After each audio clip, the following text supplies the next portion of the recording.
अनिमेश 26 वर्ष का युवक है और एक प्लेसमेंट कंसल्टेंसी कंपनी में काम करता है। अनिमेश की बहन की शादी करीब आ रही थी। उसने और उसके पिता ने 25 लाख की सेविंग्स कर रखी थी। दोनों ने बैंक और रिलेटिव से 20 लाख रुपए उधार के तौर पर लिए। उन्होंने 45 लाख खर्च करके एक बड़ी वेडिंग ऑर्गेनाइज की, जिसमें कपल्स और उनके पेरेंट्स शामिल हुए। 3 महीनों तक सब कुछ ठीक चलता रहा। फिर अनिमेश की बहन के इन-लॉज उसे डाउरी के लिए मेंटली परेशान करने लगे।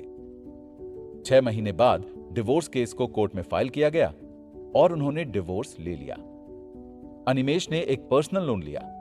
कोविड पैंडेमिक के दौरान उसकी सैलरी में 30% रिडक्शन हो गया और अब उसके पास ड्यूज पे करने के लिए पैसे ही नहीं बचे। यहां ऐसे कोई कोरिलेशन नहीं है कि आप जितने ज्यादा पैसे वेडिंग्स में खर्च करेंगे वो उतनी ज्यादा सक्सेसफुल हो जाएगी। लोग बहुत ज्यादा पैसे खर्च कर देते हैं। इनफैक्ट अपनी लाइफ की पूरी सेविंग्स खर्च कर देते हैं ऐसे फंक्शंस के लिए, और कभी कभी तो उधार भी ले लेते हैं, सिर्फ सोसाइटी में अपनी वैल्यू बढ़ाने के लिए और गेस्ट्स को इंप्रेस करने के लिए। लेकिन गेस्ट्स का इंटरेस्ट केवल खाने और डेकोरेशंस की तरफ होता है।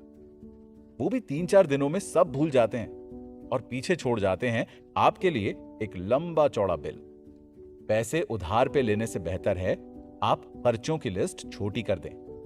आप कोर्ट मैरिज कर सकते हैं और शादी के बाद दोस्तों और रिश्तेदारों के लिए एक बिग पार्टी ऑर्गेनाइज कर सकते हैं, क्योंकि इसका कोई सेंस नहीं बनता कि आप एक दिन के इवेंट के लिए लाखों का खर्चा कर दें। अगर आपका बजट है और आप ऐसा इवेंट अफोर्ड कर सकते हैं तब तो ठीक है, लेकिन शादियों के दिन तो आते जाते ही रहते हैं। पर चैलेंज तब आता है जब आपके फंड्स आपकी ड्रीम वेडिंग का बजट हैंडल ना कर पाएं।